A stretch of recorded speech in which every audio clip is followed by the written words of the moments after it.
So students, now we will start about matter. So we have studied that chemistry is a basic study of matter and its properties or composition. We will study about in chemistry, right? So matter is basically, we will study about two properties of matter, like physical or chemical. See, so firstly we will discuss about physical property of chemical. So physically it is divided into three part. Okay, so what is that? Solid, you all know that, liquid or gas. So physically matter is divided into three parts, that is three type: solid, liquid or gas. So what is solid?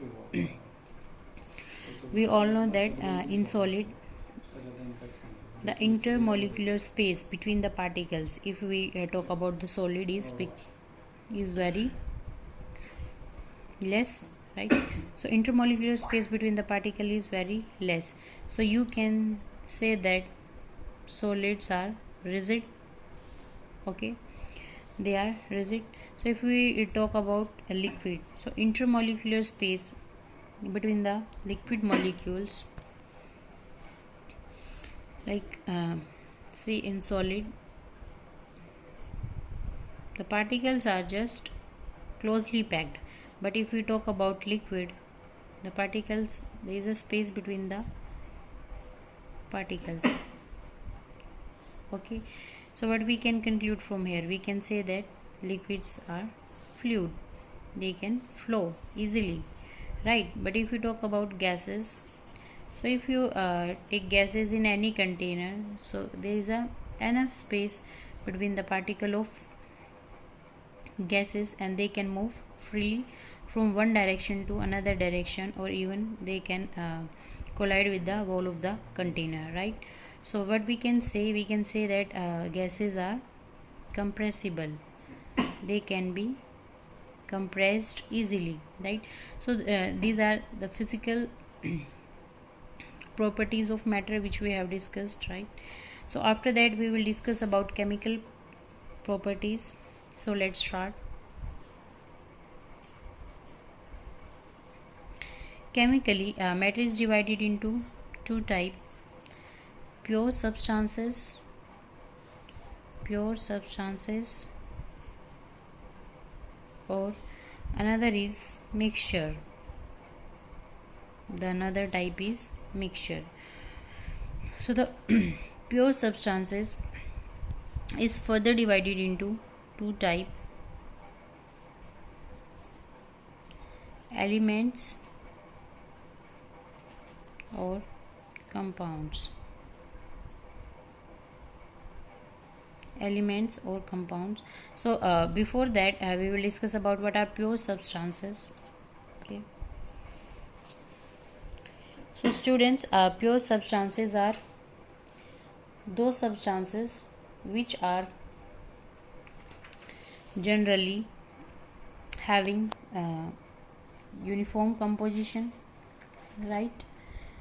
Means the composition in these substances are fixed, they cannot be separated into simpler substances by any physical method. If we are using any physical method to separate these substances, they cannot be separated.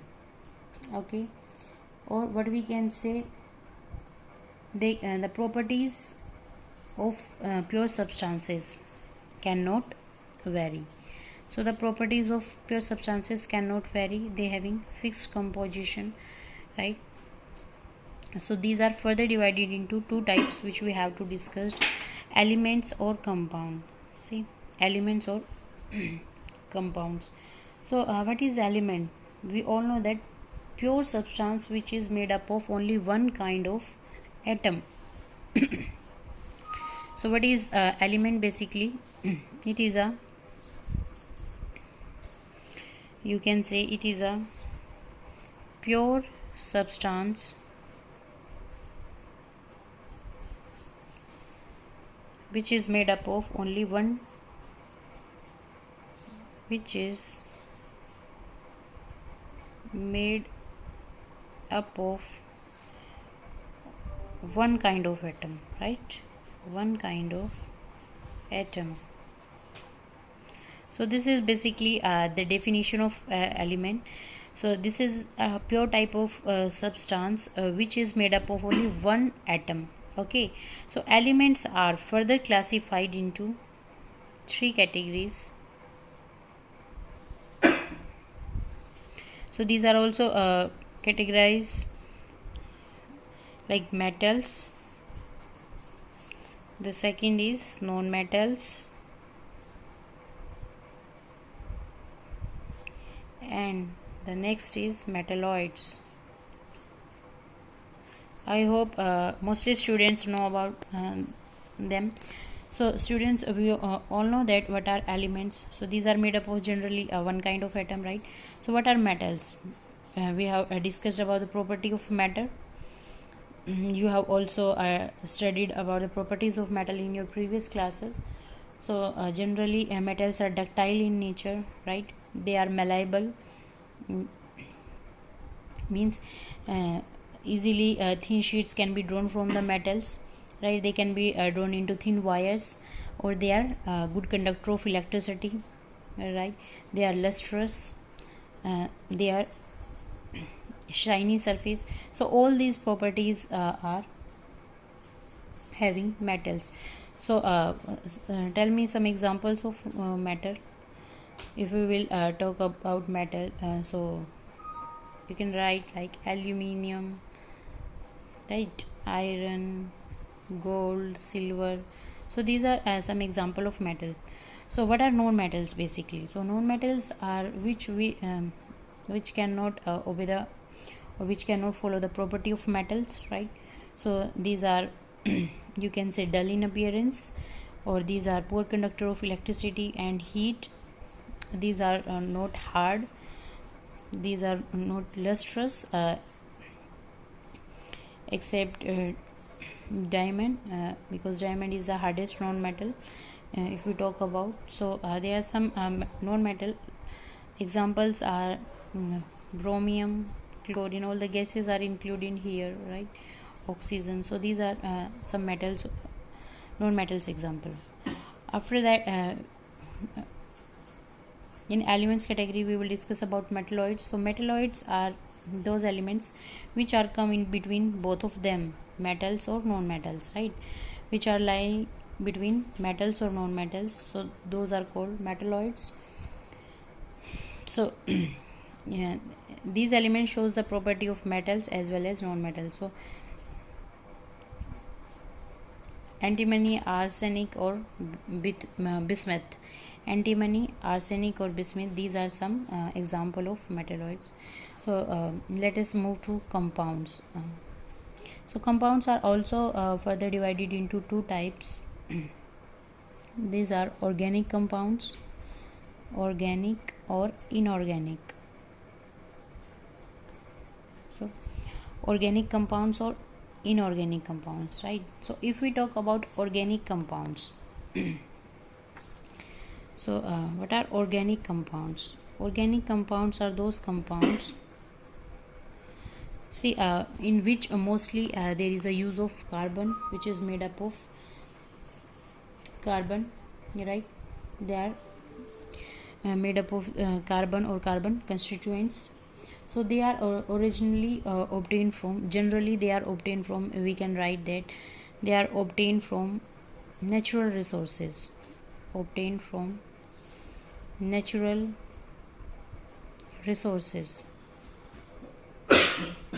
So organic compounds are generally obtained from natural resources like animals or plants. For example, animals and plants, right? Oil, fat or protein, vitamins which we get from animals or plants. So these are the in the category of organic compounds if we talk about, right? So what are the other type which we have discussed? That is inorganic compound. As the name suggests, see students, as the name suggests, these are opposite of organic compounds, right? So organic compounds are that are naturally obtained, right? But inorganic compounds are not obtained naturally, right? These are not obtained naturally. These are generally we get from non-living things. We get from non-living things. Like if for example, if we talk about rocks, like minerals, petroleum,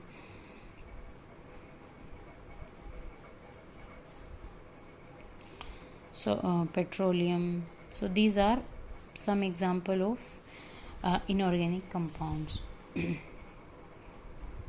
Okay, so see, let us discuss one more thing is left here, that is mixture. So see, mixture is also having two type. So what are those two type of mixture? You also well acquainted with it. Homogeneous, right? And the second is very good, heterogeneous. So I think mostly students know about what are homogeneous. So let us discuss once it. So what is homogeneous? So generally what are mixtures? If we talk about mixtures, when which are made up of two or more pure substances, right? Which are made up of two or more pure substances, generally having fixed proportions, you can say. So homogeneous mixture, as the name suggests, homo means same, right? Homo means same. So homogeneous mixture are those type of mixture which having same composition throughout the mixture. So they having same composition throughout the mixture, right? So or the more thing, what you can say about the homogeneous mixture, you cannot see homogeneous mixtures with your naked eye. So can't see them with naked eye. You can't see them with naked eye. So I hope this is clear. So what are the examples of homogeneous mixture? Think students, mostly solutions, right? If we talk about the solutions are the example of homogeneous mixtures, because every particle is mixed together so finely. If we consider those particles under microscope, so we are unable to see them. We means if we are consider those particles in with our naked eye, sorry, not under microscope. Okay, with our naked eye we can unable to see them, right? So those particles or those particles are only available, or we can see them under microscope. So those are so you can say small. Okay, so let us discuss the more example. Let us discuss the more example of homogeneous mixture. Like if we guess salt and water,